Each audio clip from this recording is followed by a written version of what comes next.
C'est une joie pour moi de vous revoir ou de vous voir. Surtout, c'est une joie de savoir que le Seigneur est là au milieu de nous.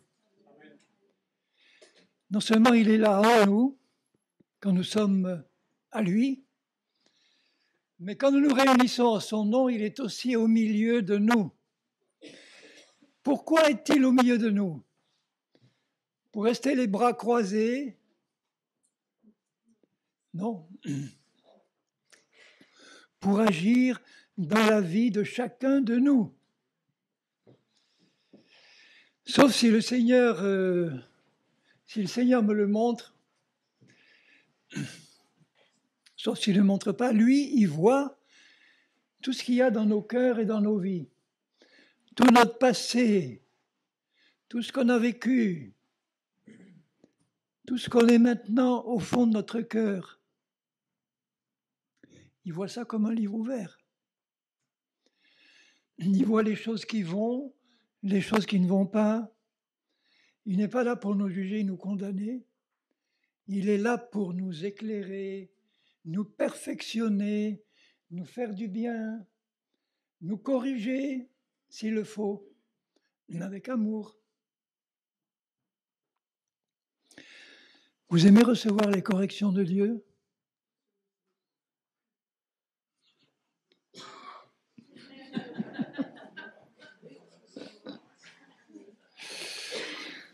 Comme un bon père.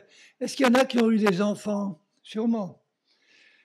Vous savez combien il est difficile de corriger des petits-enfants avec justice, avec amour. Quand on a appris à le faire, ils sont déjà grands. J'avais plusieurs sujets et j'ai prié et jusqu'à maintenant, je ne sais pas ce que je vais vous dire.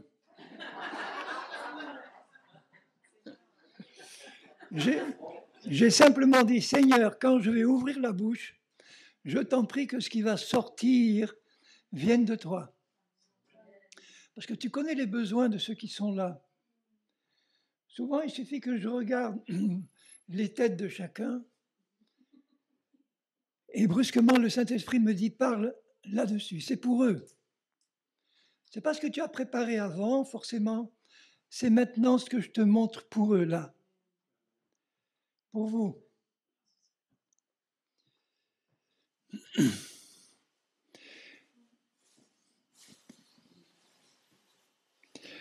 Est-ce que ça vous arrive de prier et de ne voir rien se passer? On en parlait hier soir. Ça vous arrive de prier, de crier, de hurler devant Dieu, parce qu'il y a un besoin et pas de réponse. Rien qui se passe. Ne me dites pas que ça vous est jamais arrivé. Peut-être maintenant c'est le cas de certains d'entre vous. Vous avez un problème, une difficulté, un besoin, vous avez prié et vous ne voyez rien se passer. Et vous vous posez des questions, surtout quand ça dure. Imaginez que le problème dure depuis 1 an, 2 ans, 3 ans, 4 ans, 6 ans, 7 ans, pas de réponse. Non seulement il n'y a pas de réponse, mais la situation s'aggrave.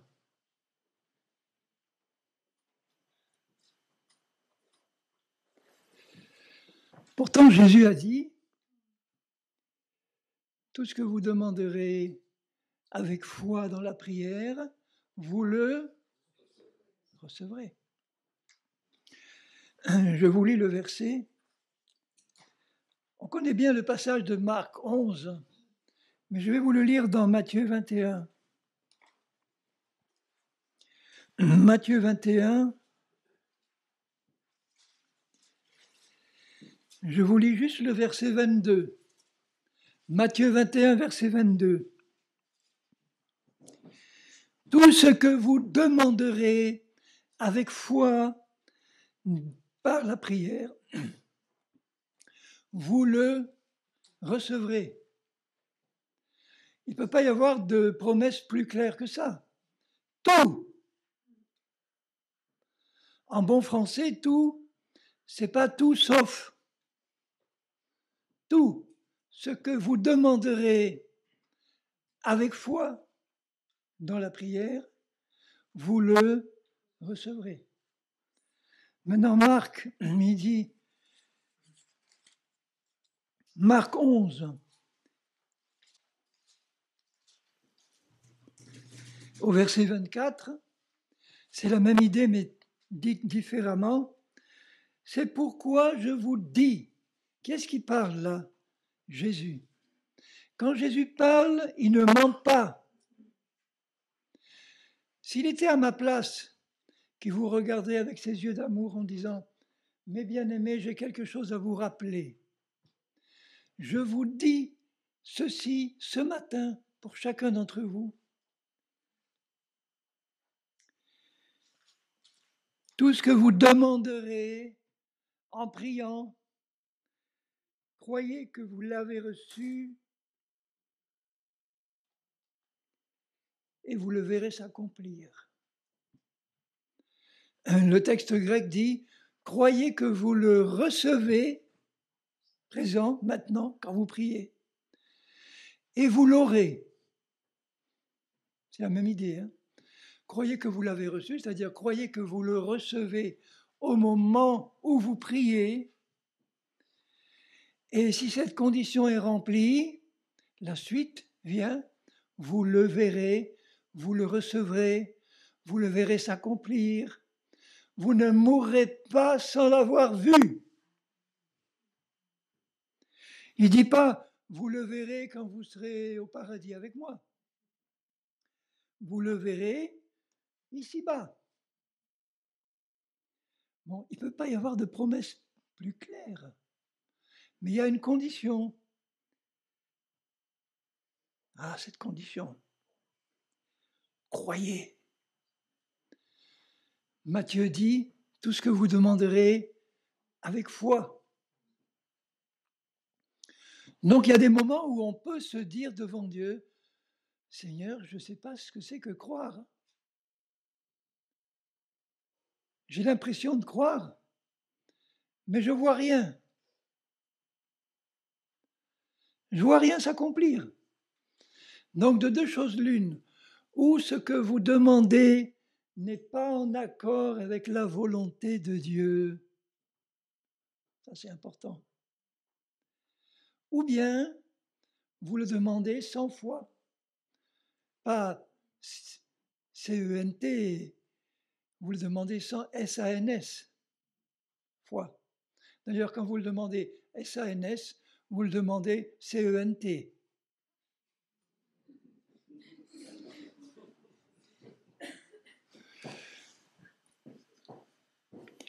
Donc, vous voyez combien il est important, quand on prie pour recevoir une réponse de Dieu, d'être sûr de prier selon la volonté du Seigneur. Si le Seigneur nous dit, voilà les choses pour lesquelles je veux que tu pries, pour ces choses-là, si tu pries, tu auras une réponse certaine. En revanche, pour ces sujets-là, si tu pries, tu n'auras pas de réponse, parce que ce n'est pas ma volonté. Vous seriez bien, comment dire, effronté de dire à Dieu, j'ai compris que tu me demandais de ne pas prier pour ces choses-là, parce que tu me dis que ce n'est pas ta volonté, mais je te prierai quand même. Parce que j'ai un besoin là. Quelle serait la réponse de Dieu? Il vous dirait, insiste un peu, peut-être que je vais changer d'avis. C'est ça en fait que certains chrétiens font. Ils insistent tout en sachant que ce n'est pas la volonté de Dieu, en espérant que Dieu va changer d'avis. Et c'est la déception, parce que Dieu ne change pas d'avis. Vous pourrez jeûner pendant 40 jours et 40 nuits pour faire changer Dieu d'avis, il ne bougera pas d'un pouce. Il continuera à vous aimer, mais il ne changera pas d'avis.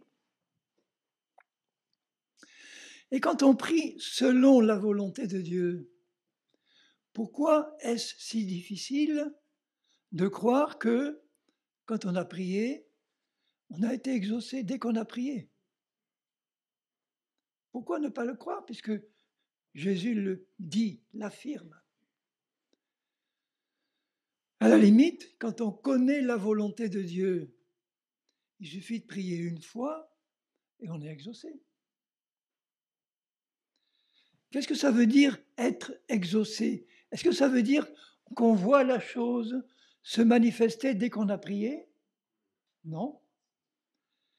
Ça veut dire qu'on a dans le cœur la certitude qu'au moment où on a prié, Dieu a entendu et que donc on va le voir.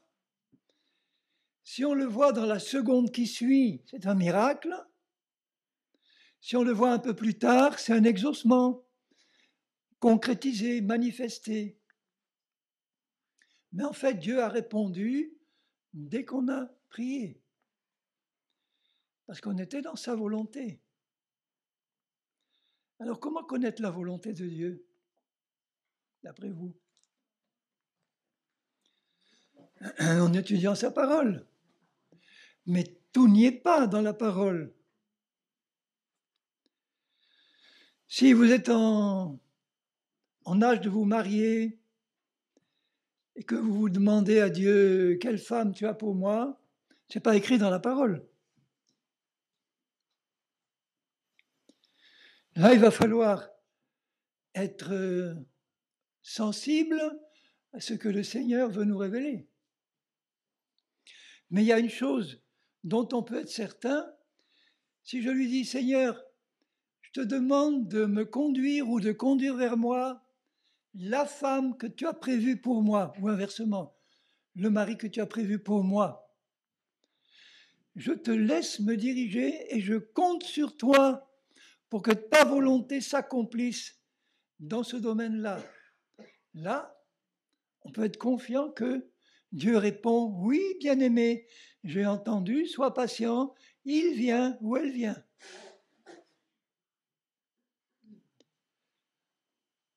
Et quand la rencontre se fait, il y a une confirmation dans le cœur que c'est bien la volonté de Dieu. Mais il faut être confiant dans notre cœur que Dieu exauce le désir profond de notre cœur parce que nous voulons que sa volonté s'accomplisse et pas la nôtre. Pas imposer à Dieu des conditions qu'il ne nous a pas demandé de lui imposer. C'est là qu'on a les meilleures bonnes surprises.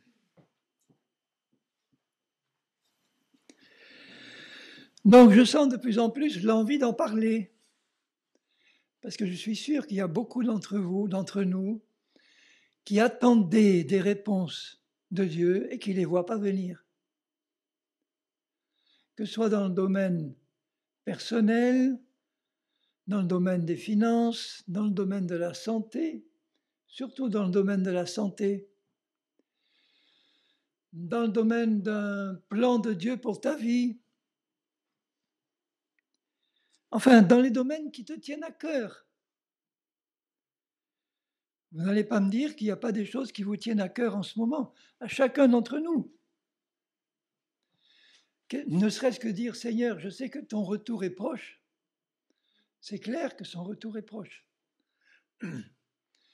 Mais dans le peu de temps qui me reste d'ici ton retour, je voudrais que la vie que je vais mener sur cette terre soit une vie qui soit en accord complet avec ta volonté. Que je ne fasse que ce que tu veux. Alors Seigneur, je me livre à toi, que ta volonté soit faite et non la mienne. Là, Dieu va me conduire. Mais si vous lui dites, Seigneur, mon désir, ça serait de faire ça et ça, et je compte sur toi pour que tu m'exauces. Là, vous n'êtes pas sûr que ça correspond exactement à la volonté de Dieu. Tout ce que vous demanderez par la foi, dans la prière, vous le recevrez. Donc, ça touche, pour moi, ça touche à tout ce que Dieu veut déverser dans ma vie, dans notre vie, selon sa volonté à lui. Qu'est-ce que Dieu veut pour nous? Qu'est-ce qu'il a voulu pour l'homme dès le départ, quand il a créé l'homme et la femme? D'abord, quand il a créé l'homme, à tout seigneur, tout honneur.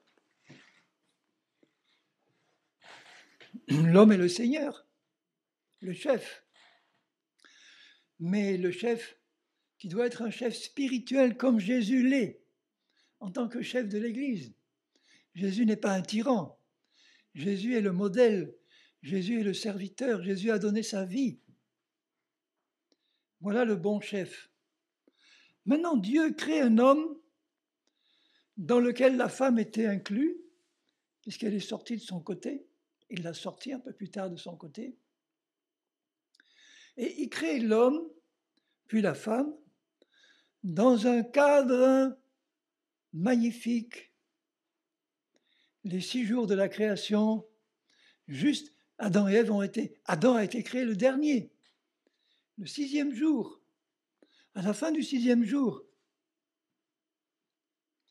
Pourquoi il a créé Adam, puis Ève? Je pense qu'Adam est resté seul un petit moment. On ne sait pas combien de temps, puisque Dieu lui a dit, il n'est pas bon que l'homme soit seul. Donc il crée Adam, mais avant de créer Adam, il crée un cadre magnifique où il ne manquait rien pour qu'il soit parfaitement heureux. Dieu avait tout prévu d'avance. Imaginez qu'il crée un univers entier pour l'homme qu'il a créé sur cette petite terre qui, paraît-il, est une petite sphère qui circule sur une des branches de la galaxie, de la Voie lactée. Vous savez que la Voie lactée, notre galaxie, elle fait d'un bout à l'autre 100 000 années-lumière. Une galaxie, qu'il y en a des centaines de milliards dans l'univers. Notre petite galaxie, 100 000 années-lumière, sur une de ses branches, il y a une petite boule là, la Terre, minuscule. Et Dieu crée sur cette boule-là un homme entouré d'un univers conçu pour lui. Je ne crois absolument pas qu'il y a d'autres êtres humains sur d'autres terres. Bon, enfin, ça, on n'entre pas là-dedans. Hein. En tout cas, nous, ici, sur cette terre-là, il faut savoir que d'après la Genèse, Dieu a créé l'univers entier, puis la terre, puis tout ce qu'elle contient. Toute cette belle terre, les animaux, les plantes. Il a créé ça pour que l'homme s'installe dans un écrin magnifique où rien n'allait lui manquer, rien. Il n'a pas créé Adam, puis Adam arrive vers Dieu en disant « Mais j'ai faim, il n'y a rien à manger. Oh, j'ai oublié de créer. J'ai oublié de créer quelque chose pour manger. » Non, tout était prévu. Dans le moindre détail. La température de l'endroit où il devait être. Tout était magnifique, splendide. Personne ni rien ne devait mourir. Imaginez une terre où les plantes, les animaux, les êtres humains qui ont été créés, personne ne devait mourir. Tout était dans la perfection de Dieu. Pas de sentiments mauvais, pas de haine, pas de maladie, pas d'infirmité, rien, pas de mort. Si Adam et Ève n'avaient pas péché, qu'ils aient eu une descendance sans péché, imaginez la terre. qu'est-ce qu'elle aurait pu être? Dans la gloire de Dieu, dans la présence de Dieu, aucune mort, aucune maladie, rien. Pas d'armée, pas de police, pas besoin. Pas d'hôpitaux, rien, pas de dentiste, pas de...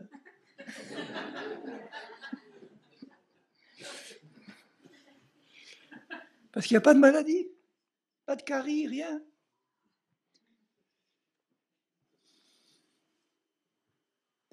Tout a été gâché en un instant à cause d'Adam.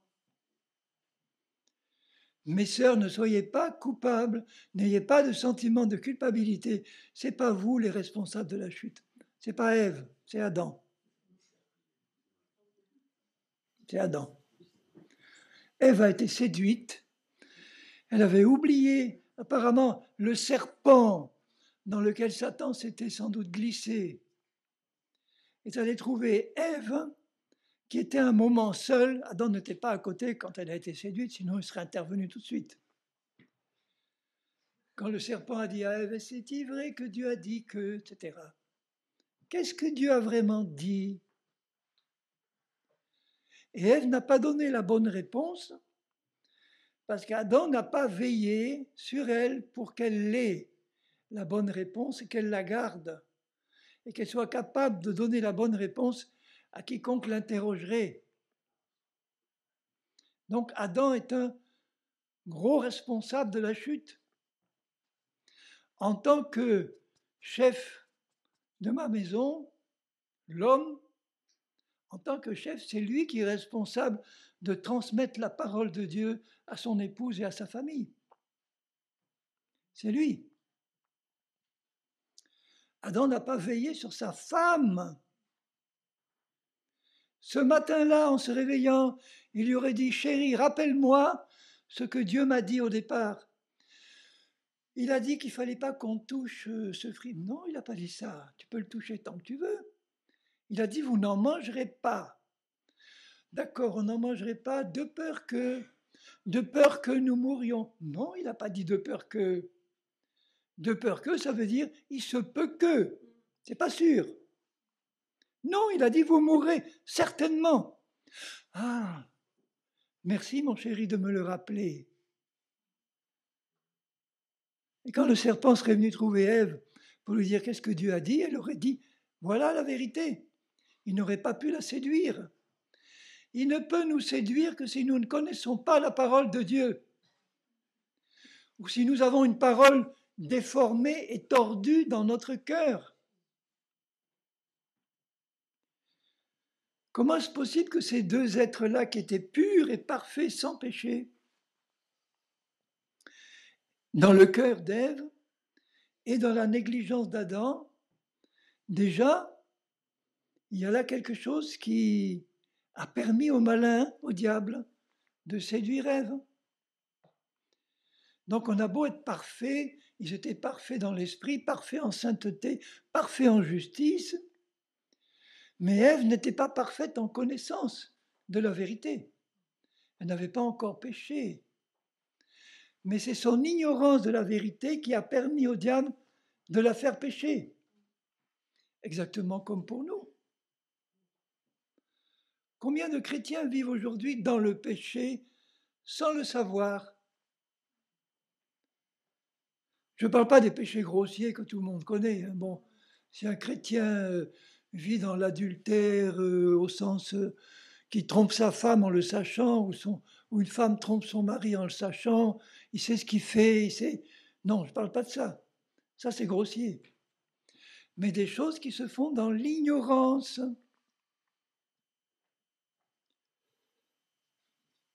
Dieu est patient. Il ne va pas nous demander de mettre tout en règle comme ça dès qu'on se convertit. Regardez le brigand sur la croix qui se repent à côté de Jésus. C'était un criminel. Les deux brigands là, un se repent et il dit à l'autre, nous sommes des criminels, c'est juste ce qui nous arrive. Mais lui là au milieu, il n'a rien fait.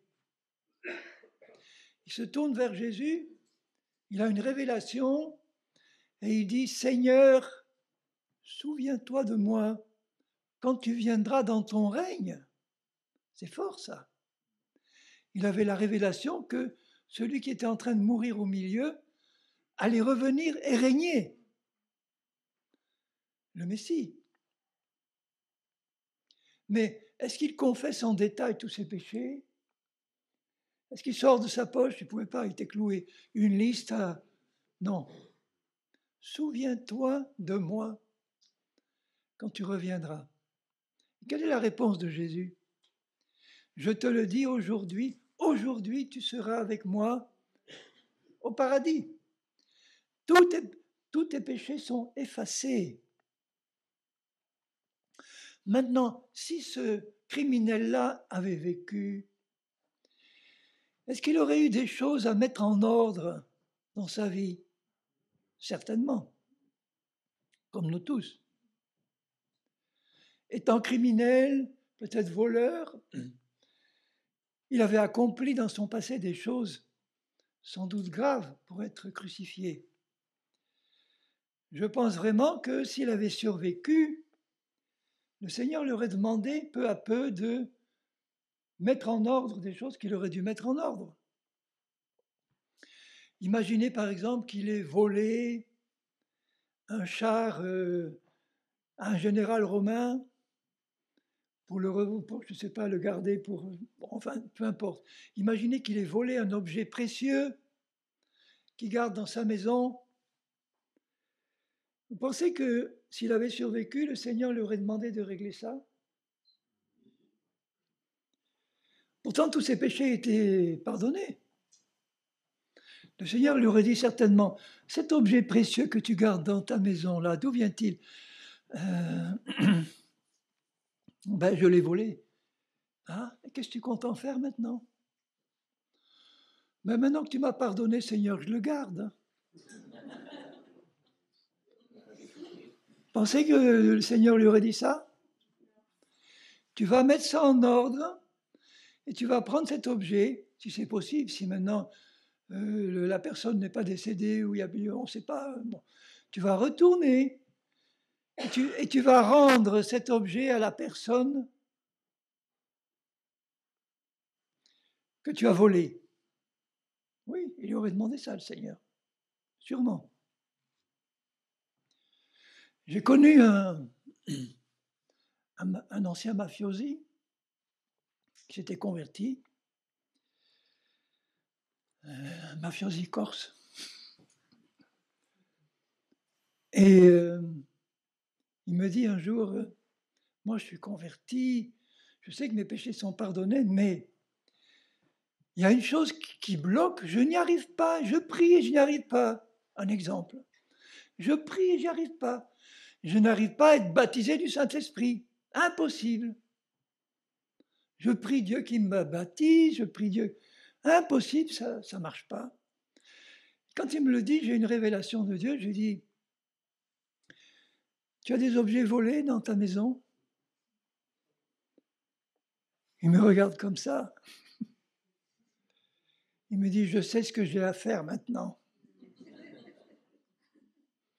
Bon, c'est peut-être pas possible de tout restituer ou bon.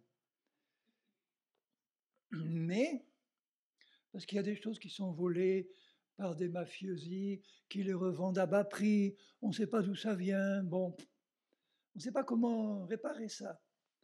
Dans la mesure où on connaît la personne qui a été volée, on restitue. Si on ne connaît pas, on dit, Seigneur, c'est impossible, j'aimerais bien réparer, mais ce n'est pas possible. Donc, je compte sur ta grâce là, parce que tu vois ma situation, c'est pas possible de le réparer, on ne sait plus comment faire. Bon, le Seigneur lui dira, ok, je comprends, ma grâce maintenant te suffit, parce que je vois que dans ton cœur, tu étais prêt à mettre en ordre toutes choses, et que là, c'est une simple impossibilité matérielle, tu ne peux pas le faire, donc je te fais grâce. Mais il y a des choses que le Seigneur nous demande de mettre en ordre. Et pour cela, il faut que dans le fond de notre cœur, nous ayons devant Dieu, entre lui et nous, ce désir profond de dire au Seigneur, Seigneur, j'ai le désir de mettre ma vie en ordre dans tous les domaines où tu vois que c'est possible. Tu vois mon désir sincère et je te demande donc de me révéler toutes les choses que j'ignore et que tu voudrais que je mette en ordre. Bien que tout ça fasse partie des péchés qui sont pardonnés. Mais ça fait partie de la sanctification qui suit. Le problème pourrait se retrouver si le Seigneur me montrant quelque chose à mettre en ordre, si je lui disais non Seigneur, j'ai pas envie, je ne veux pas. Ah, alors là, ça pourrait être grave. Ça pourrait même me coûter mon salut. Si Dieu avait montré à ce criminel, il faut que tu rendes cet objet précieux que tu as volé à ce Romain-là, il ne t'appartient pas, je te demande de t'en dessaisir et de le rendre. Seigneur, non, je ne suis pas d'accord. Ce Romain-là, c'est un occupant de mon pays. Il vient il vient troubler, il vient nous dérober. Tu vois comment il pille nous-mêmes nos biens. Donc, c'est justice que je le garde et je ne lui rendrai pas. Je te demande de lui rendre cet objet volé. Seigneur, non, parce que c'est pas juste, c'est une juste rétribution de ce qu'ils font eux, ces occupants-là. Donc je ne rendrai pas. Qu'est-ce qui va se passer là, d'après vous? Dieu est patient. Il va sans doute répéter. Il va sans doute mettre dans le cœur de cet homme une insatisfaction permanente. On ne peut pas avoir un cœur en parfaite paix quand on a quelque chose à régler. D'abord, quand on le sait, que Dieu nous l'a dit, et qu'on ne veut pas le faire, on ne peut pas être en paix. Mais même quand on a quelque chose qu'on ignore, une désobéissance qu'on ignore, on ne peut pas avoir un cœur parfaitement en paix, parce que Dieu ne le veut pas. On ne sait pas d'où vient ce sentiment de quelque chose qui ne va pas. On n'est pas dans la paix tranquille du cœur.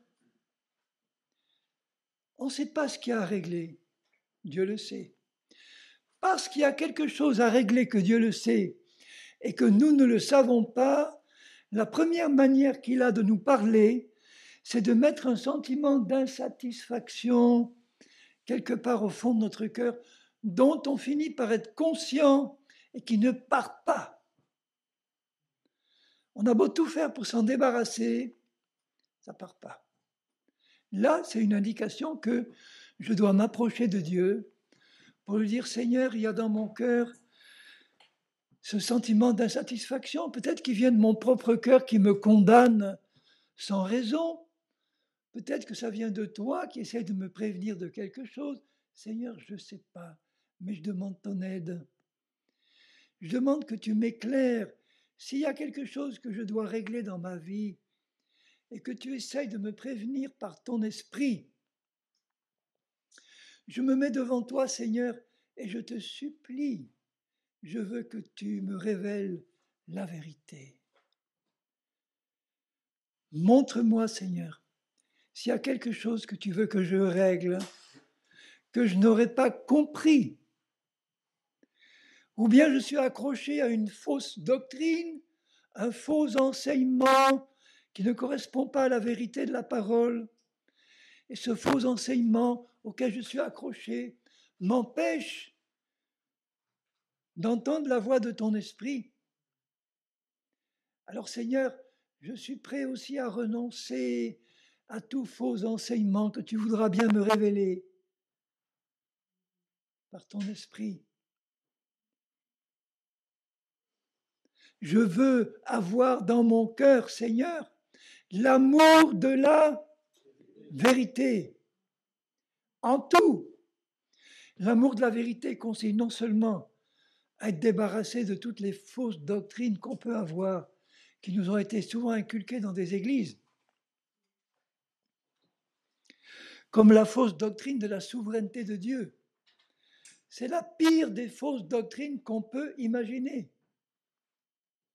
Alors, comment ça? Mais Dieu est souverain. Dieu est absolument souverain. Il est tout-puissant. Il fait ce qu'il veut. Non, Dieu ne fait pas tout ce qu'il veut. Sinon, toute la terre serait sauvée et convertie d'un coup. Est-ce que Dieu veut sauver tous les hommes? Oui. Est-ce que tous les hommes seront sauvés? Non. Pourquoi? Parce que Dieu ne le voulait pas? Non. Parce qu'ils ont refusé Jésus. Donc Dieu ne peut pas faire tout ce qu'il veut. Ah mais Dieu est souverain. S'il veut te guérir, il te guérira. S'il ne veut pas te guérir, tu crèves. Excusez le langage, mais ça revient à ça. Tu mourras.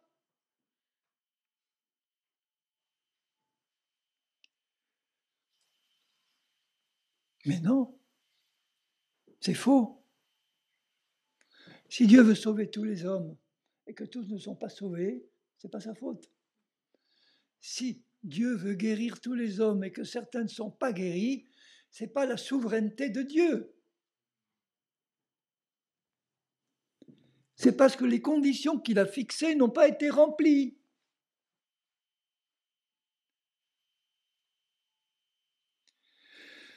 J'entendais sur Internet un apôtre, quelqu'un reconnu comme un apôtre, qui est décédé maintenant. Bon, ne donne pas son nom. Mais un apôtre reconnu qui est décédé de maladie, un an avant de mourir, quelqu'un m'envoie le message qui a été enregistré 1 an avant qu'il meure.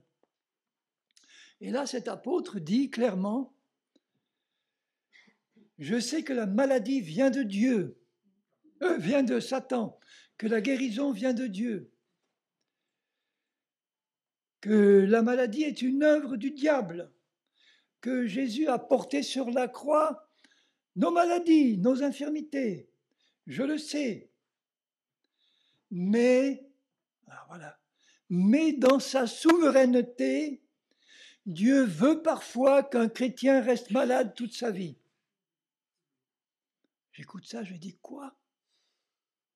Un apôtre dire ça? Je sais que la maladie vient du diable, que la guérison, c'est Dieu qui la veut. Je sais que Jésus a porté sur la croix nos maladies et nos infirmités.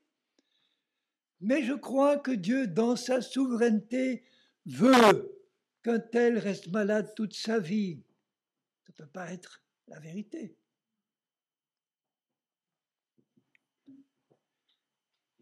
Ce n'est pas Dieu qui le veut. Il aurait pu dire, je sais que dans certains cas, la volonté de Dieu de guérir ne peut pas s'accomplir dans la vie de telle personne parce que les conditions ne sont pas remplies, notamment la foi. Là oui, mais de dire que Dieu a décidé dans sa souveraineté qu'un tel va rester malade, pourquoi? Pour quel but? C'est comme la fausse doctrine qui dit que dans sa souveraineté, Dieu a décidé que certains sont prédestinés à être sauvés et que certains sont prédestinés à être perdus. C'est la doctrine de Calvin, la double prédestination. Malheureusement, ce n'est pas confirmé par la parole, qui nous dit que Dieu veut sauver tous les hommes. Alors, s'il veut sauver tous les hommes, pourquoi est-ce qu'il ne les a pas tous prédestinés à être sauvés? C'était simple de sa part. Non, il ne peut pas prédestiner quelqu'un à être perdu. En revanche, connaissant tout d'avance, il prédestine ce qu'il a connu d'avance, dit Romains 8. C'est-à-dire, s'il sait d'avance que quelqu'un va naître, vivre et s'opposer toute sa vie au salut, rejeter Jésus, ne jamais l'accepter, s'enfoncer dans son refus du salut, jusqu'au bout, jusqu'à la mort, il sait que cette personne-là est destinée à l'enfer. Mais il ne va pas hésiter à le créer quand même s'il connaît qu'il va être perdu, il va le créer parce qu'il va lui donner les mêmes chances qu'à tous les autres d'écouter sa parole et de répondre oui ou non, puisqu'il nous a donné le libre arbitre. Il va le créer, lui donner les mêmes chances que les autres, tout en sachant qu'il va dire non. Donc, en ce sens-là, il prédestine d'avance ceux qui eux-mêmes vont se destiner à la perdition par leur refus du Seigneur. Il prédestine ce qu'il connaît d'avance, mais ce n'est pas lui qui va décider d'avance qui sera perdu ou qui sera sauvé. Ça serait en contradiction avec sa parole. Moi, je ne pourrais pas prier pour un seul perdu si j'étais tout le temps en train de me dire, mais peut-être que celui-là est prédestiné à la perdition, donc j'ai aucune foi pour prier pour lui.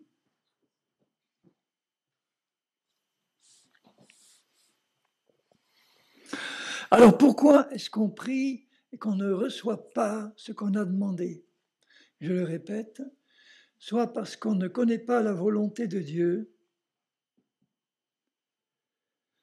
et on ne peut la connaître que soit en étudiant sa parole qui répond à 90% des problèmes ou 95% des problèmes fondamentaux de notre existence, soit, si ce n'est pas écrit dans la parole, par une révélation personnelle du Saint-Esprit, qui ne sera pas en contradiction avec l'esprit de la parole, bien sûr, une révélation de l'Esprit qui me révèle la volonté de Dieu parce qu'elle n'est pas écrite dans sa parole. Et là, Dieu s'engage à me la faire connaître clairement par son esprit.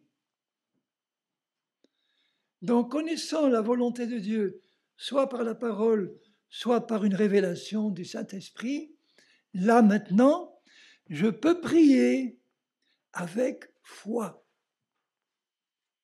C'est-à-dire dans la certitude que je suis entendu au moment même où je prie et que je suis exaucé au moment même où je prie. Et là, Dieu me demande d'avoir le cœur en paix. C'est ce qu'il dit dans la première épître de Jean, que vous connaissez bien. 1 Jean 5, verset 14, nous avons auprès de lui, c'est le Fils de Dieu, nous avons auprès du Fils de Dieu cette assurance. C'est la définition même de la foi. La foi est une ferme assurance des choses qu'on espère, on les espère parce qu'elles nous sont annoncées par Dieu. Une démonstration de celles qu'on ne voit pas. Donc la foi ne dépend pas de ce qu'on voit ou de ce qu'on ne voit pas. Elle dépend de ce que Dieu a dit. Nous avons auprès de Dieu cette assurance que si nous demandons quelque chose, quoi que ce soit, selon sa volonté, il nous écoute. Si on demande quelque chose qui n'est pas dans sa volonté, il ne nous écoute même pas. Il entend, mais il n'écoute pas. Et si nous savons qu'il nous écoute, comment est-ce qu'on peut savoir qu'il nous écoute? Parce qu'on a prié en accord avec sa volonté. Dieu écoute. Nous savons que nous possédons. C'est quel temps? Présent. Nous possédons maintenant la chose que nous lui avons demandée. Et la conséquence, c'est nous la verrons s'accomplir. Nous la recevrons. Donc si nous prions pendant des mois, des années, pour quelque chose qui est dans la volonté de Dieu, dans sa parole, et qu'on ne voit rien s'accomplir, Il faut s'arrêter à un moment donné, se mettre devant Dieu en disant « Seigneur, ça fait 1 an, 2 ans, 3 ans que je prie pour ça qui m'est promis par ta parole. Et je ne vois rien s'accomplir. Je me pose la question devant toi et je te la pose, Seigneur, qu'est-ce qui se passe? Je demande ton aide, ton explication pour que tu me montres ce qui se passe. Prenez le cas d'Abraham. Abraham, 75 ans, sa femme 65, hors d'état d'avoir des enfants, Sarah stérile, lui à 75 ans, bon,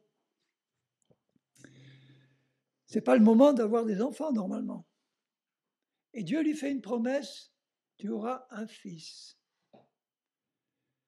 de Sarah, de ta femme. Il a cru à la promesse de Dieu. Ça lui a été imputé à justice, il a été déclaré juste. Il a flanché à un moment donné quand Sarah lui a demandé d'avoir le fils avec sa servante. C'est pas ce que Dieu avait dit. Il a flanché un moment, mais il s'est repris. Et 25 ans après, à l'âge de 100 ans, voilà le fils qui arrive. Donc là, remarquez bien que c'est une promesse future que Dieu avait faite à Abraham. Tu auras un fils. Ce n'est pas quelque chose d'accompli par Jésus à la croix dont nous pourrions disposer maintenant. C'est une promesse future. Donc dans les choses qui sont dans la volonté de Dieu, ça c'est très important. Écoutez bien, dans les choses qui sont dans la volonté de Dieu, il y a des choses qui sont des promesses futures, comme par exemple celle de l'enlèvement.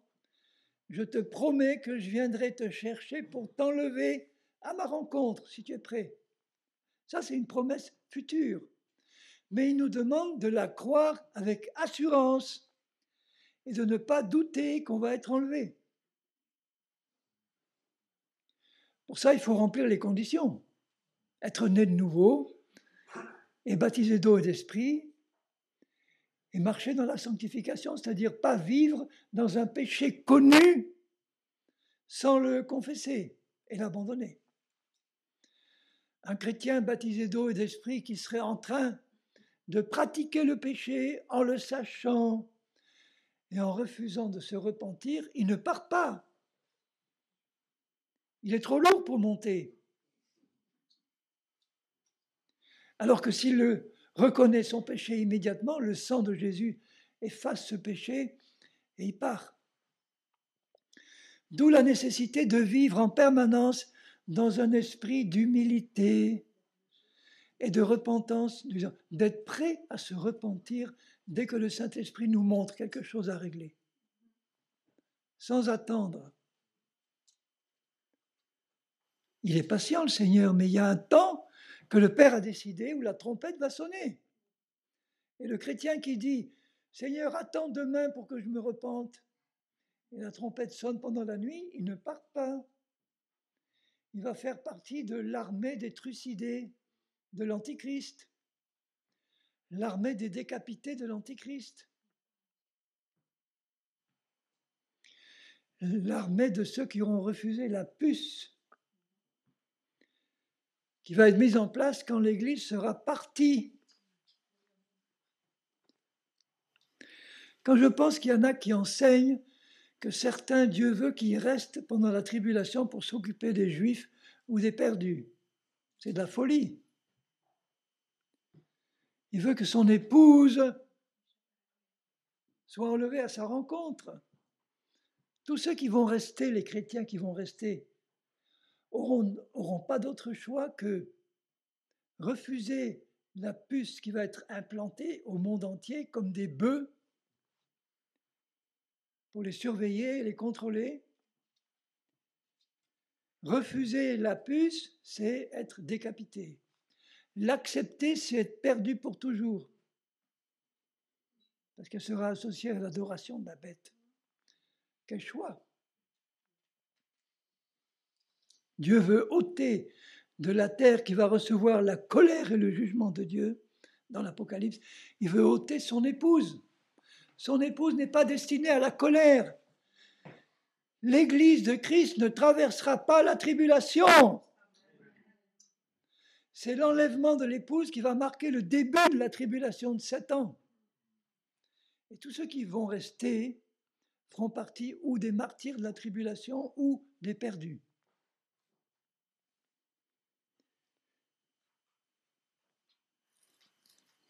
Ah oui, mais où tu vois ça dans la parole? Mais il suffit que tu regardes.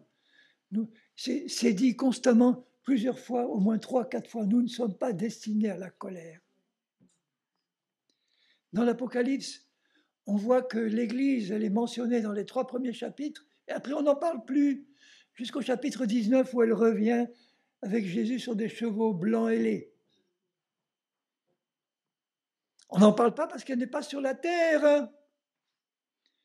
Il reste des chrétiens sur la terre, il reste des saints sur la terre, mais pas l'épouse de Christ. Ça, c'est une promesse future. Maintenant, il y a des choses qui ne sont pas des promesses, mais qui sont des choses qui font partie de l'héritage qui est à notre disposition maintenant. Parce que c'est un héritage qui nous est acquis par la croix de Christ, le sacrifice de Christ sur la croix. Christ a acquis pour nous sur la croix un héritage complet. Pas seulement le pardon de nos péchés, pas seulement le fait qu'il a pris dans son corps notre vieille nature de péché, nos péchés, nos iniquités. Il a pris dans son corps la malédiction de la loi, qui comprend toutes les malédictions possibles et imaginables. Toutes les malédictions de la Shoah sont incluses dans la malédiction de Deutéronome 28. Lisez dans Deutéronome 28 toutes les malédictions à partir du verset 15. Si tu désobéis à ma parole, voici toutes les malédictions qui viendront s'abattre sur toi. Jusqu'au verset 61 ou 65. Une série de malédictions qui décrivent en détail la Shoah. Entre autres. Et les malédictions que beaucoup de chrétiens vivent. Parce qu'ils se sont contentés du pardon de leurs péchés qui est, merci Seigneur, l'essentiel pour entrer au ciel. Mais dans l'œuvre de Jésus à la croix, il y a bien plus. Si je vous donnais la liste de toutes les bénédictions qui sont incluses dans l'œuvre de la croix, je pourrais en parler pendant 1 heure, le sujet ne serait pas épuisé.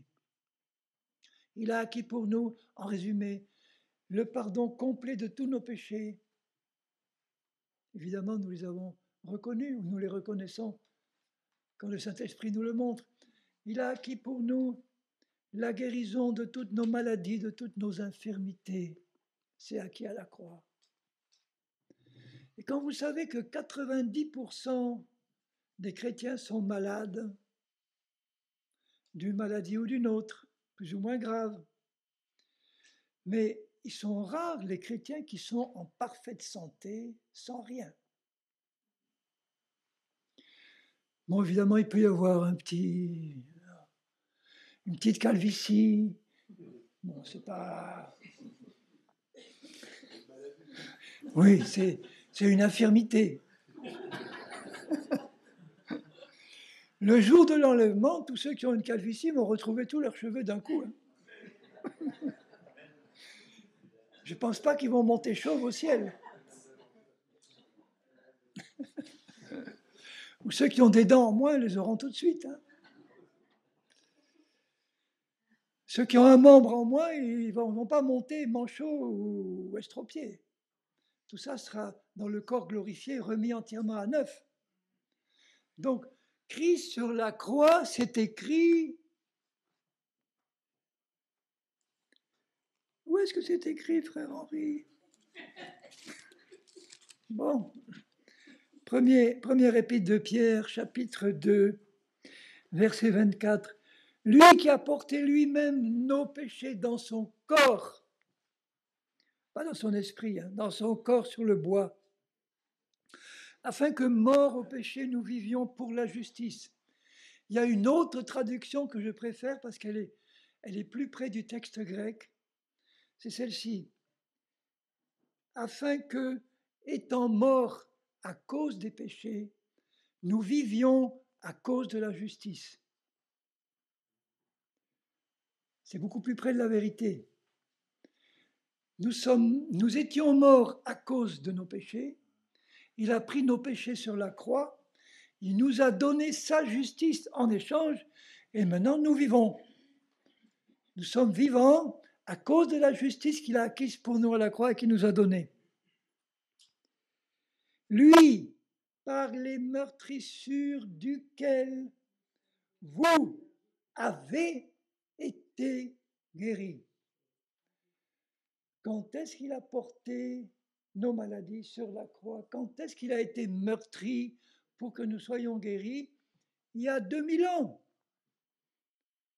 Quand est-ce qu'il a porté nos péchés sur la croix dans son corps? Il y a 2000 ans.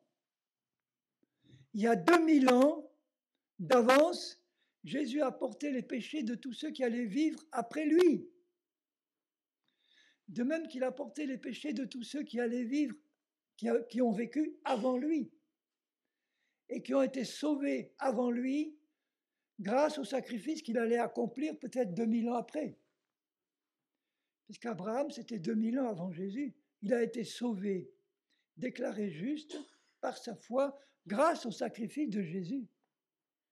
2000 ans plus tard. Donc il y a 2000 ans, il a pris dans son corps toutes nos maladies, toutes nos infirmités, toutes nos douleurs, qui sont la conséquence du péché, du nôtre et des péchés de nos ancêtres depuis Adam et Ève. Il a tout pris. Le châtiment qui nous donne la paix avec Dieu est tombé sur lui. Ésaïe dit, et par sa meurtrissure, il emploie le singulier, parce que comme il est meurtri de la tête aux pieds, ça faisait qu'une seule immense meurtrissure. Par sa meurtrissure, nous sommes guéris, dit Ésaïe. Ça veut dire, mes bien-aimés, que ce n'est pas une promesse future, la guérison. Le pardon des péchés n'est pas une promesse future.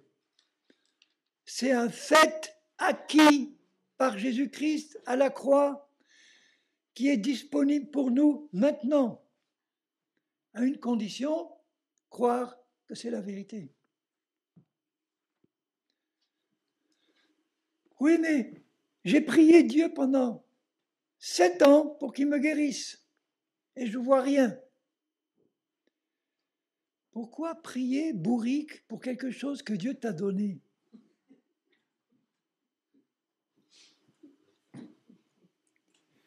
Quelque chose qui t'appartient maintenant. C'est avec amour que je le dis. Hein. Je suis concerné aussi. Hein. Je me dis parfois, bourrique, tu ferais mieux de... Pourquoi demander à Dieu quelque chose que lui a déclaré, qu'il nous a donné déjà? Il n'y a pas plus bête que ça. Imaginez que quelqu'un vous invite à son anniversaire, vous lui préparez un beau cadeau, vous savez que c'est une femme qui aime bien faire la cuisine et qu'elle rêvait d'avoir un robot de cuisine, je ne dirais pas le nom pour ne pas faire de pub, un magnifique robot de cuisine, et là, vous avez les moyens, vous lui achetez. Vous arrivez pour fêter l'anniversaire avec elle, et vous lui dites, j'ai un cadeau pour toi, ma chérie. Ah, voilà. Vous lui mettez le cadeau devant, elle l'ouvre, oh! Et puis elle se met à genoux devant vous en disant, Oh, je t'en supplie, donne-le-moi. Je t'en supplie, donne-le-moi. J'en ai tellement besoin. Mais donne. Qu'est-ce que vous lui diriez? Mais enfin, est-ce que tu as... Il y a quelque chose qui ne va pas dans ton mental. Je viens te donner un cadeau et je viens te dire que ça t'appartient et toi tu te mets à genoux devant moi en me suppliant de te le donner. Il y a quelque chose qui ne tourne pas. On fait pareil avec Dieu. Il nous dit, en Christ, dans mon Fils, j'ai acquis un plein salut qui comprend non seulement le pardon de nos péchés, mais la guérison complète de nos maladies, de nos infirmités, qui sont la conséquence du péché. J'ai acquis pour toi dans ce salut une pleine victoire sur toute la puissance des ténèbres. Mon sang t'a racheté de la puissance des ténèbres. Satan n'a plus aucune possibilité de te dominer, ni ses démons. Tu es libre. Il y a des chrétiens qui passent des heures à faire des séances de libération de démons de chrétiens. C'est idiot. Alors que Dieu dit, je vous ai libérés par la foi en Christ de toute la puissance des ténèbres. Il y a un chrétien qui habite dans un pays lointain qui m'envoie un mail en disant j'appartiens dans une église qui ne pratiquait pas trop les dons spirituels, en particulier chasser les démons. Il se trouve actuellement dans un pays musulman extrêmement occulte, rempli de démons. Et il me dit, j'ai eu l'occasion de prier pour chasser un ou plusieurs démons d'une personne, et ça n'a pas marché. On a essayé, ça n'a pas marché. Alors je te pose la question, mon frère, mais pourquoi? Moi, j'ai été cash, j'ai dit, écoute, si ça n'a pas marché, c'est que tu ne croyais pas en l'autorité que Dieu t'a donnée sur les démons en Christ. Jésus a dit dans Marc 16, voilà les miracles qui accompagneront les apôtres et les grands pasteurs. Non, tous ceux qui auront cru. En mon nom, la première chose qu'il dit, vous chasserez les démons. Donc Christ, par la victoire de la croix qu'il a acquise pour nous, nous a donné une pleine délivrance de tous les démons. Ça veut dire que s'il y a des démons qui nous attaquent, on a l'autorité sur eux pour les chasser. Ou des personnes qui nous demandent de prier pour eux, pour elles. Mais ça ne marche pas si on ne le croit pas. Comme les disciples de Jésus, à qui Jésus avait donné le pouvoir de chasser tous les démons, et qui ne sont pas parvenus à chasser le démon du jeune homme qu'un démon jeté dans l'eau et le feu, qui faisait une sorte de crise d'épilepsie devant eux. C'est impressionnant. Ils se sont laissés impressionner par ce qu'ils voyaient. Et du coup, ils ont douté. Et ils n'ont pas réussi. Et quand ils demandent à Jésus pourquoi, Jésus leur dit, c'est à cause de votre... Ça veut dire quoi, incrédulité? Ça veut dire qu'on ne croit pas ce que Dieu a dit. Pourtant, on a la foi, puisqu'il nous a tous donné la foi. Mais la foi qu'on a, on l'utilise pour croire à ce qu'on voit, au lieu de croire à ce que Dieu a dit. Rappelez-vous les 12 espions qui ont été envoyés pour espionner le pays de Canaan. Dieu leur dit, le pays est à vous, allez-y, je suis avec vous, vous n'en ferez qu'une bouchée. Ils espionnent, un magnifique pays où pousse le lait et le miel, des grappes de raisin, il faut être 2 hommes pour les porter, et il y en a 10 qui disent au peuple, nous n'y arriverons pas parce qu'il y a des géants, il y a des grandes villes fortifiées, ils sont nombreux. Donc ils ont dépendu de ce qu'ils voyaient et de ce qui les impressionnait. Et ils ont décidé de ne pas croire à la parole de Dieu. Et il n'y en a que 2 qui sont rentrés plus tard, 40 ans. Ils ont dû quand même traîner dans le désert avec la bande d'incrédules jusqu'à ce que tous meurent. Sauf 2 qui, eux, ont dit « Allons-y, on a Dieu avec nous, on n'en fera qu'une bouchée. » Pourquoi ?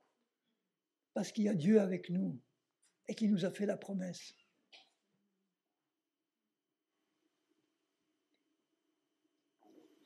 Donc, si le sacrifice de Christ comprend encore autre chose, le pardon des péchés, la guérison des maladies, des infirmités, la délivrance de toute oppression satanique, l'autorité sur Satan, il a acquis pour nous le fait de pourvoir en abondance à tous nos besoins. C'est acquis. Ça fait partie de ce que Christ a acquis.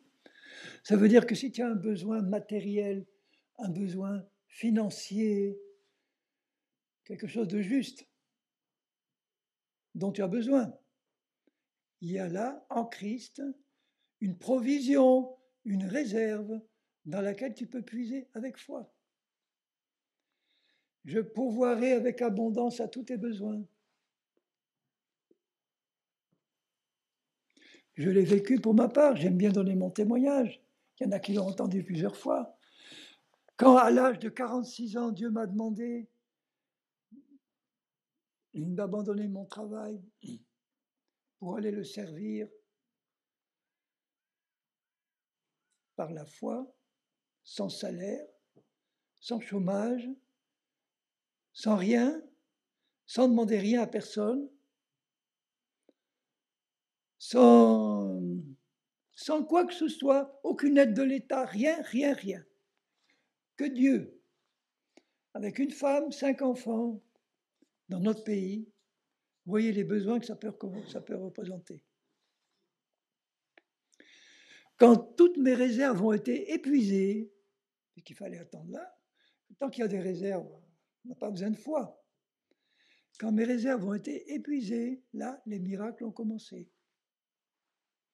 D'une manière ou d'une autre, Dieu a pourvu. Quelquefois, même assez souvent, au dernier moment.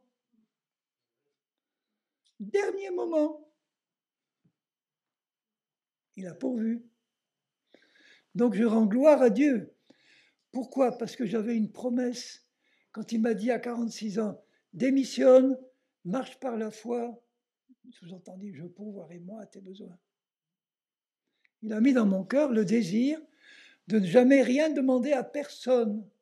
Pas par orgueil ou pour dire moi je, non. Simplement pour laisser à mon Dieu la possibilité de faire lui ce qu'il m'avait promis. Je pourvoirai à tous tes besoins. Quand j'ai eu besoin d'une nouvelle voiture, il y en a une qui m'est tombée du ciel. Il m'a donné gratuitement un terrain, une maison, tout gratuit. Parce que Jésus a payé.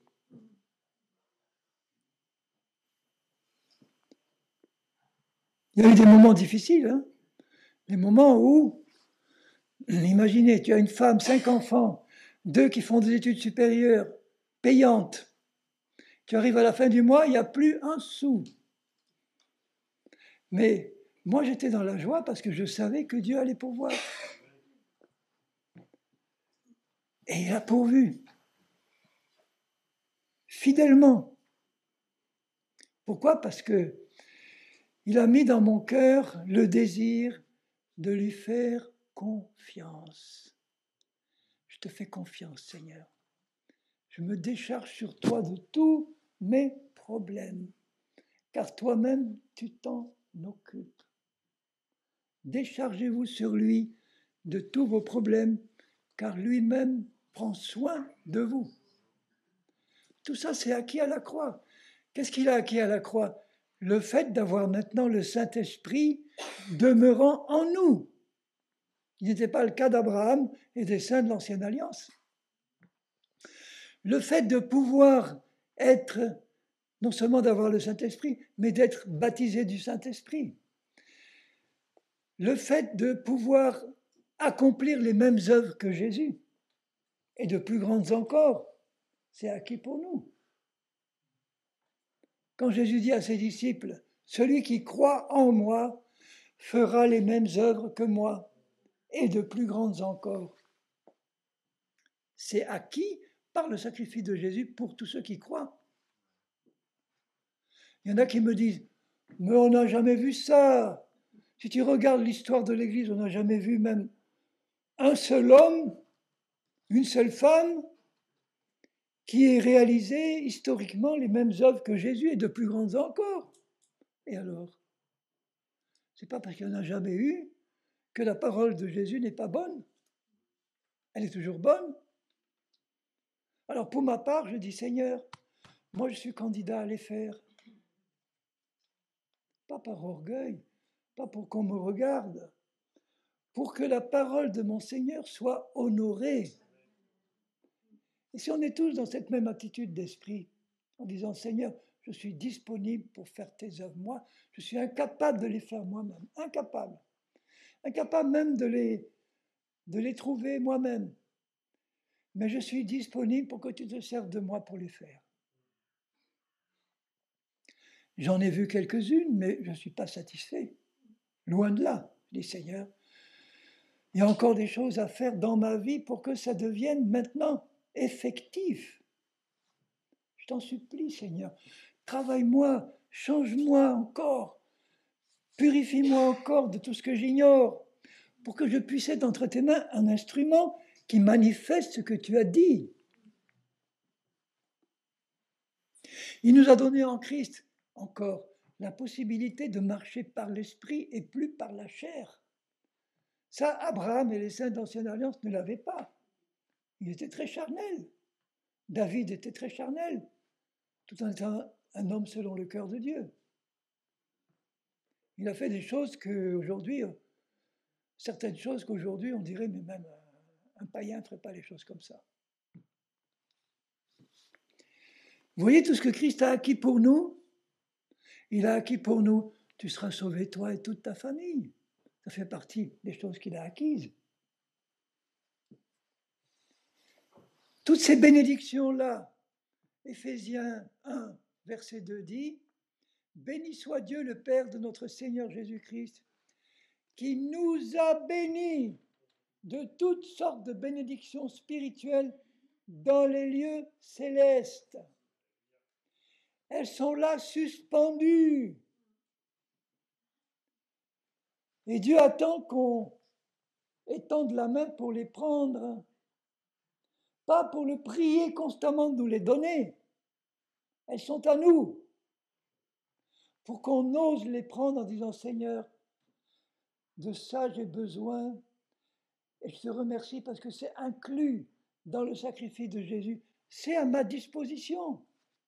Tu es un bon papa aimant, comme au départ tu as créé, avant de créer Adam et Ève, tu as créé un environnement matériel où tout était disponible pour eux.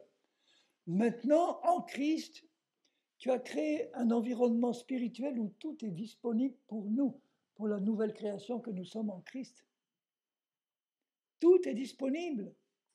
Le pardon, la guérison, la délivrance, la plénitude, la victoire,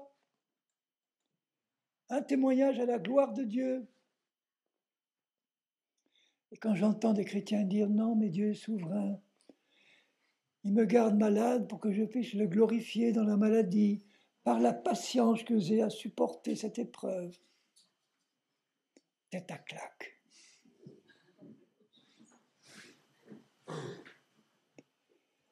Je dis ça aux démons qui inspirent cette fausse doctrine. Donc, si vous connaissez la volonté de Dieu dans tous les domaines que je viens de décrire, et que vous avez un besoin dans ce domaine-là, arrêtez de prier Dieu qui vous le donne. C'est donné. Dites, Seigneur, je réalise que dans ta bonté, dans ton amour, tu as déjà prévu ça pour moi, pour que j'en profite maintenant. Pas dans le paradis où j'aurais besoin de rien, maintenant. Maintenant, j'ai besoin de guérison dans mon corps, j'ai besoin de guérison dans mon âme. Vous ne pouvez pas imaginer les chrétiens qui ont le cœur brisé par la vie, par ce qu'ils ont subi, par des souffrances qui ne sont pas forcément physiques, mais qui touchent leur âme, leur cœur, parce qu'ils ont été rejetés, parce qu'ils ont été abandonnés, parce qu'ils ont été maltraités, parce qu'ils ont été abaissés, torturés. Hier ou avant-hier, je reçois un mail d'une sœur que je ne connais pas qui me dit « Qu'est-ce que tu me conseilles de dire à ma sœur en Christ qui s'appelle, bon, mettons Michel, c'est pas son vrai prénom, voilà, une sœur en Christ, Michel. Elle s'est mariée avec un chrétien il y a 8 ans. Et 2 ans après, son mari, qui était chrétien, a abandonné le Seigneur pour retourner dans le monde. Et il la martyrise. Ils ont 2 petits-enfants. Il la martyrise. Il la dispute constamment. Il découche constamment. Il sort avec ses copains. Il boit. Il fume. Quand il revient, il la maltraite. Elle vit un enfer. Elle ne sait pas quoi faire. Elle n'a pas d'argent. Elle ne sait pas où aller. Qu'est-ce que tu me conseilles pour elle? Ce n'est pas des situations faciles. Je vais donner quelques conseils selon la parole. Je dis, il faut prier pour elle. Prier que le Seigneur la soutienne, lui montre ce qu'elle doit faire.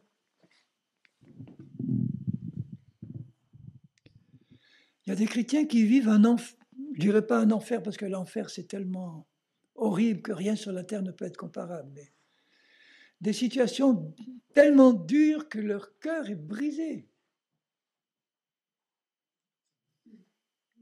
Ils ont besoin de consolation, ils ont besoin de soutien, ils ont besoin de prière. Ils ont besoin de voir qu'en Christ, il y a quand même une solution.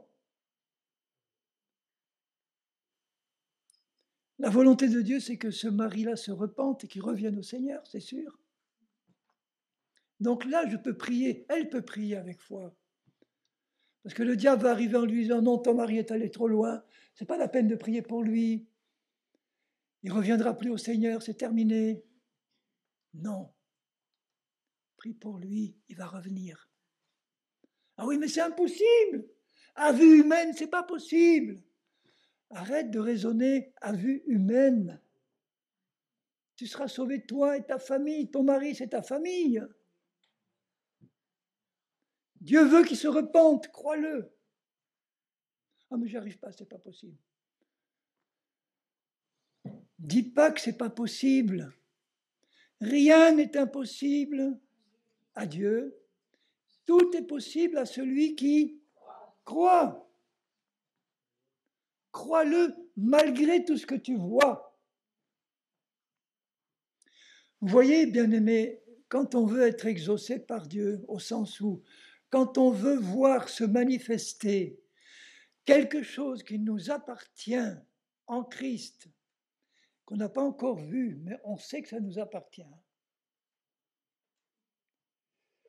Il faut oser nous en emparer par la foi, croire que c'est à nous et que nous le verrons s'accomplir. Parce que c'est une parole de Dieu pour nous. Nous le verrons s'accomplir. Je reprends l'exemple, je vais terminer ce matin, il y a encore des choses à dire pour l'après-midi, mais je vais terminer par la guérison. S'il y a certains d'entre vous qui ont des maladies, je parle de maladies graves, ce n'est pas juste un petit rhume qui va s'arrêter dans 2 jours. Mais même ça. Si vous voulez partir d'ici guéri, voilà ce que vous devez faire. Réalisez que la maladie qui est la vôtre, Jésus l'a portée sur la croix il y a 2000 ans, avec vos péchés. Si vous appartenez au Seigneur, vous avez droit à recevoir cet héritage. Il est à vous. Il vous appartient. Donc ce que Dieu désire, ce que Dieu veut, c'est que, vous réalisiez ce que Christ a fait il y a 2000 ans. Il s'est chargé de cette maladie-là, de cette infirmité-là, quelle qu'elle soit. Il l'a prise sur lui à la croix, et par ses meurtrissures, vous êtes guéris maintenant.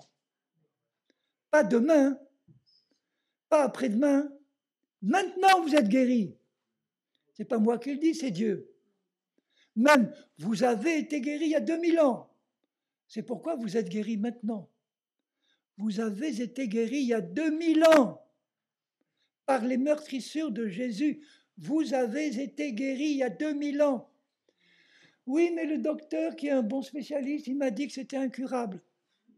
Ne tiens pas compte de ce que le docteur a dit. Ce n'est vrai que sur le plan médical, ce n'est vrai que sur le plan matériel, mais ce n'est pas vrai sur le plan spirituel. Le médecin n'a pas accès au plan spirituel. Donc si vous vous contentez de ce qu'il dit, vous allez rester sur le plan matériel et vous ne verrez jamais descendre la bénédiction spirituelle qui vous attend là. Donc pour oser croire que vous êtes guéri maintenant, il faut apprendre à être sourd et aveugle à tout ce qui est contraire sur le plan matériel. Ne tenez aucun compte de ce que le docteur a dit. Je ne vous dis pas qu'il ne faut pas aller vous faire soigner, ce n'est pas ça que je dis. Mais si le docteur vous dit, voilà, les analyses montrent que c'est un cancer niveau 3 et que vous avez normalement pour 8 mois à vivre, c'est une vérité sur le plan médical. Ce n'est pas moi qui vous dirai, n'allez pas vous faire soigner, surtout pas, ce n'est pas mon affaire. Mais vous aurez, le choix est simple. Ou vous laissez le Saint-Esprit faire passer dans votre corps une guérison qui est déjà acquise depuis 2000 ans pour vous. Ce cancer, il l'a porté il y a 2000 ans, et ce cancer, vous en êtes guéri. Il y a 2000 ans que vous êtes guéri de ça. Maintenant, pour que ça se manifeste, il faut arriver au point où je dis devant Dieu, Seigneur, je comprends ta parole, je l'accepte. Tu me dis, toi, que je suis guéri maintenant de ce cancer. Tu ne peux pas me mentir, je l'accepte et je le crois. Je le crois dans mon cœur, pas dans ma tête. Je le crois. Ça veut dire, j'ai confiance en toi que c'est la vérité pure et parfaite, parce que tu n'es pas un menteur, tu n'es pas un homme pour mentir. C'est vrai que Jésus, il y a 2000 ans, a pris ce cancer sur lui. Et donc, à partir de ce moment-là, si j'arrive au point où j'ai pris mon héritage en disant maintenant, je mets mon cœur en accord avec la parole de Dieu, je suis d'accord avec toi, Seigneur. Je suis guéri, je le crois, je le sais.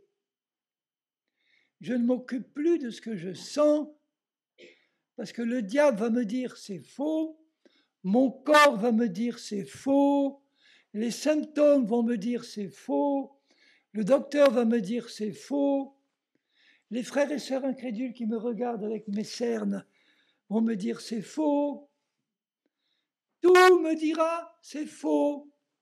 Tout ce qui est sur le plan matériel et sensible me dira c'est faux.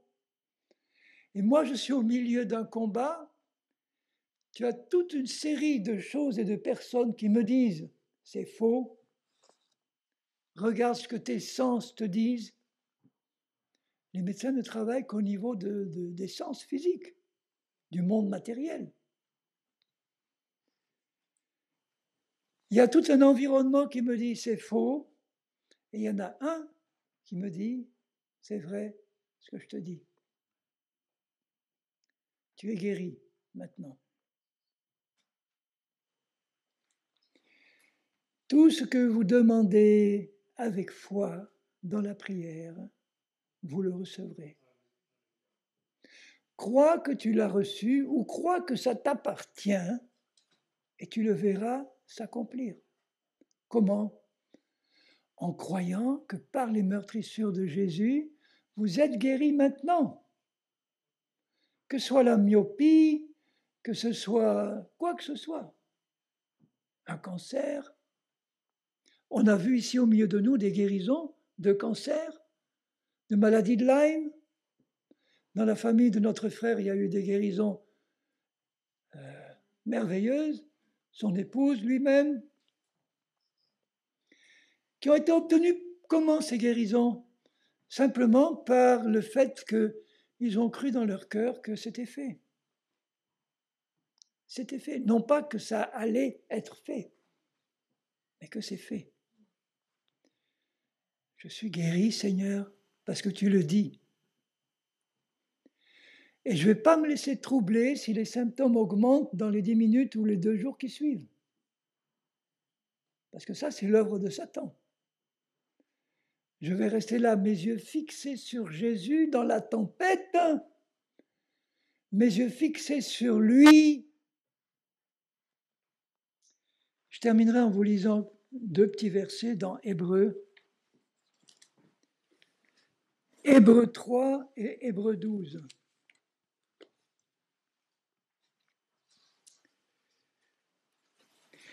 Hébreux 3, 1. C'est pourquoi, frères saints, ça comprend les sœurs aussi, qui avaient part à la vocation céleste. C'est quoi la vocation? C'est l'appel. Donc il dit, vous à qui s'adresse l'appel de Dieu? Considérez. Ça veut dire quoi, considérer? Regardez attentivement. Le verbe grec est encore plus précis, ça veut dire fixez attentivement votre attention sur l'apôtre et le souverain sacrificateur de la foi que nous professons, que nous affirmons de notre bouche. Donc, gardez les yeux fixés sur Jésus-Christ qui est l'apôtre de la foi et le souverain sacrificateur de la foi. Ça veut dire quoi, l'apôtre de la foi? Un apôtre, c'est un envoyé. Christ est l'envoyé de Dieu le Père pour nous sauver. C'est Christ qui, par son œuvre, telle qu'il nous la révèle dans sa parole, nous permet d'attacher notre foi à ce qu'il est, à sa parole. Il envoya sa parole et il les guérit, dit le psaume 107, 20. Donc l'apôtre, c'est celui qui est envoyé de Dieu avec un message pour nous permettre d'attacher notre foi à ce message, sachant qu'il vient de Dieu et qu'il ne ment pas. Et le souverain sacrificateur de la foi, qu'est-ce qu'il fait un souverain sacrificateur? Il intercède. Il présente des sacrifices, mais il intercède pour le peuple. Jésus-Christ, en ce moment, intercède pour nous. Pourquoi il intercède?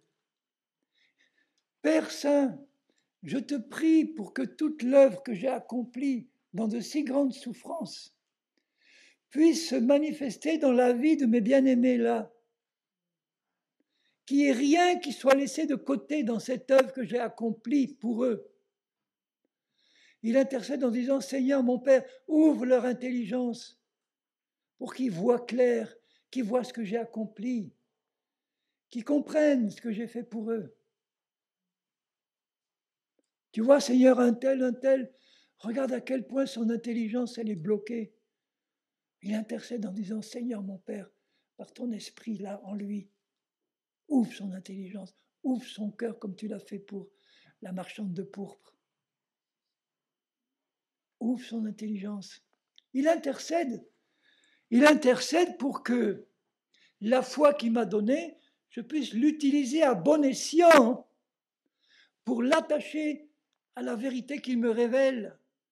Tu es guéri par ces meurtrissures. Et Jésus intercède en disant, Père, que ton esprit lui fasse bien comprendre dans le fond de son cœur que c'est une pure vérité qui vient de Dieu, qui vient de nous. Que c'est fait, c'est pour lui, c'est pour elle, pour qu'il en profite. Et au chapitre 12, Il dit, au verset 1er, nous tous aussi, puisque nous sommes environnés d'une si grande nuée de témoins. C'est quoi ces nuées de témoins? C'est des hommes et des femmes de foi du chapitre 11, qui ont tous marché par la foi, c'est-à-dire qu'il y avait une parole de Dieu, qui l'ont reçue dans leur cœur et qui ont agi conformément à cette parole, à laquelle ils ont cru. Rejetons tout fardeau et le péché qui nous enveloppe si facilement. Vous voyez qu'il y a des fardeaux qui ne sont pas des péchés. Hein. Tout fardeau, toute inquiétude, toutes choses qui ne sont pas de Dieu, les craintes et le péché qui nous enveloppe. Il nous enveloppe pour nous envahir. Il nous dit rejette ça. Pourquoi je peux rejeter le péché? Parce qu'il m'en a donné l'autorité, parce qu'il a pris sur lui le péché du monde. Et je suis son enfant, je ne suis plus esclave du péché. J'ai la possibilité maintenant de ne pas être dominé par le péché, si j'ai la foi dans l'œuvre de Christ qui m'en a libéré. Quand la tentation de péché vient, il m'a donné la possibilité de dire non. Je ne vais pas toujours l'utiliser. Parfois, je tombe dans le péché. Le Saint-Esprit est là pour me convaincre et me permettre de le confesser aussitôt pour que le sang de Jésus l'efface. Mais il m'apprend à résister. Courons avec persévérance dans la carrière qui nous est ouverte. C'est quoi la carrière? C'est le chemin sur lequel je cours jusqu'à la fin de ma vie ou jusqu'à l'enlèvement. La carrière qui nous est ouverte, c'est le chemin qui mène à l'enlèvement de l'épouse de Christ, qui mène aux noces de l'agneau, qui mène au règne millénaire sur cette terre, qui mène à la Jérusalem céleste. Voilà la carrière, là, elle est ouverte jusqu'au bout. On va courir. Ayant les regards sur Jésus, c'est la même chose que considérer sur Jésus. Tout à l'heure, il disait l'apôtre et le souverain sacrificateur. Là, il dit le chef et le consommateur de la foi. C'est la même idée que précédemment. Le chef, c'est l'idée, c'est celui qui donne la foi dans la vérité. Le chef, c'est celui qui donne la foi dans la vérité, en lui et dans sa parole. Et le consommateur, c'est pas consommer pour manger, c'est un vieux mot français qui dit amener à la consommation finale, amener à la perfection finale. C'est le travail d'intercession de Jésus. Il veut que ma foi soit parfaite dans sa parole, que j'arrête de croire aux choses visibles, que j'arrête de croire à ce que le diable me montre, que j'arrête de croire à ce que le diable m'envoie dans ma tête comme pensée négative, que je sache reconnaître ce qui vient de Dieu, ce qui vient de l'ennemi. Tout ce qui cherche à m'abaisser, ça vient de l'ennemi. Tout ce qui cherche à m'élever, à m'encourager, ça vient de Dieu. Il y en a qui me disent, mais tu ne peux pas savoir, je suis attaqué dans mes pensées de culpabilité, il veut m'enfoncer. Je dis, mais pourquoi tu l'écoutes si tu sais que ça vient du malin? Ce n'est pas Jésus qui veut t'enfoncer. Pourquoi tu prêtes l'oreille? Ah oui, mais tu sais, ça. Bon, ben, tu apprends à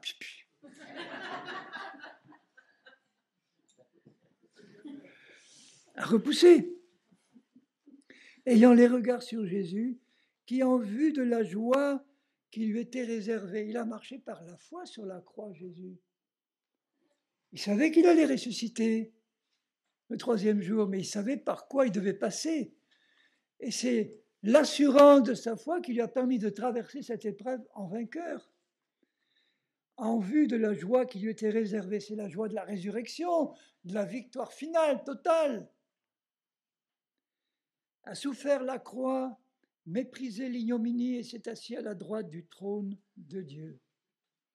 Considérez celui qui a supporté contre sa personne une telle opposition de la part des pécheurs, afin que vous ne vous lassiez pas, l'âme découragée. Mes bien-aimés, mes chéris dans le Seigneur, gardons nos yeux fixés sur Jésus. Il est en train d'intercéder pour toi. Et le Saint-Esprit qui est en toi intercède aussi pour toi. Tu as 2 intercesseurs qui travaillent pour toi. Il faut vraiment le vouloir pour ne pas être encouragé d'aller jusqu'au bout. En vainqueur. En vainqueur. Donc vous voyez, le pays de Canaan, spirituel, il est ouvert devant nous. Il y a encore des géants dedans. Il y a des endroits qui ne sont pas encore conquis par nous. Et Jésus nous dit à chacun, ne te décourage pas, je suis avec toi, prends le bouclier de la foi, l'armure, l'épée de l'esprit, qui est la parole de Dieu, et fonce dans le tas. Fonce dans le tas. Enlève-les de là. Détruis-les. Détruis-les. Foule-les aux pieds, comme la boue des rues. Il veut faire de nous des combattants.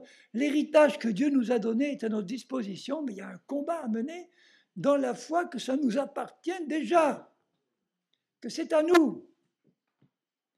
Donc je le répète, tu es guéri par les meurtrissures de Jésus. Tu es guéri maintenant par les meurtrissures de Jésus. Il s'est chargé de ta maladie, de ton infirmité. Il s'est chargé de ta maladie, de ton infirmité sur la croix. Tu en es libéré maintenant. Crois tranquillement dans ton cœur que c'est le cas pour toi. Tu es guéri. Si ça n'arrive pas dans la seconde qui suit, ne te décourage pas. Reste dans la foi. Dieu a dit, mon affaire maintenant, c'est de le manifester. Ton affaire, c'est de croire que ça t'appartient. Tu n'as rien à faire d'autre que croire. Croire que c'est à toi. Jésus veut que les choses soient toutes simples. Lui a fait le plus dur. Il nous demande de croire que quelque chose nous appartient. Est-ce que c'est difficile? Il faut croire que oui. Hein. Si je vois tant de chrétiens qui n'ont qu'une petite part de leur héritage. Donc moi, je vous encourage à réaliser qu'il y a un énorme héritage qui vous attend, qui est à vous. À vous. Selon le besoin que vous avez, emparez-vous de ce qui correspond à votre besoin là. Seigneur, je laisse le Saint-Esprit convaincre les cœurs, parce qu'il n'y a que toi qui peux le faire, Seigneur. Moi, je suis sûr que, tu aurais été à ma place, ça aurait été tellement mieux. Je te remercie pour la grâce que tu me donnes de pouvoir annoncer ta parole, rappeler ces vérités. Et je sais que tu aimes tellement chacun de nous, tu désires tellement voir chacun de nous être éclairé, être béni dans tous les domaines, selon ta volonté, être rempli de toi, de ta présence, de ton esprit, être rempli de ta sainteté, être rempli, Seigneur, de la connaissance de ta volonté, être rempli de toi, Seigneur, de toi. C'est toi notre récompense suprême, c'est toi notre héritage, Jésus. Toi, Seigneur Jésus, qui est là au milieu de nous, Seigneur, nous ouvrons nos cœurs tout entiers, non seulement notre intelligence, mais nos cœurs à l'action de ton esprit. Seigneur, fais-y descendre ta parole dans nos cœurs. Apprends-nous à garder dans le trésor de nos cœurs la parole que tu nous as donnée, qu'elle devienne vivante dans nos cœurs, qu'elle ne reste pas écrite sur un livre, mais que par ton esprit, elle devienne vivante dans nos cœurs, pour que nous puissions voir s'accomplir tout ce que notre Jésus a accompli lui-même sur la croix, qu'on puisse le voir s'accomplir dans nos vies, sans en laisser rien, sans négliger quoi que ce soit de ce que tu as accompli avec de si grandes souffrances sur la croix, Seigneur. Alors nous te laissons agir et nous t'en remercions. Père, au nom de Jésus. Amen.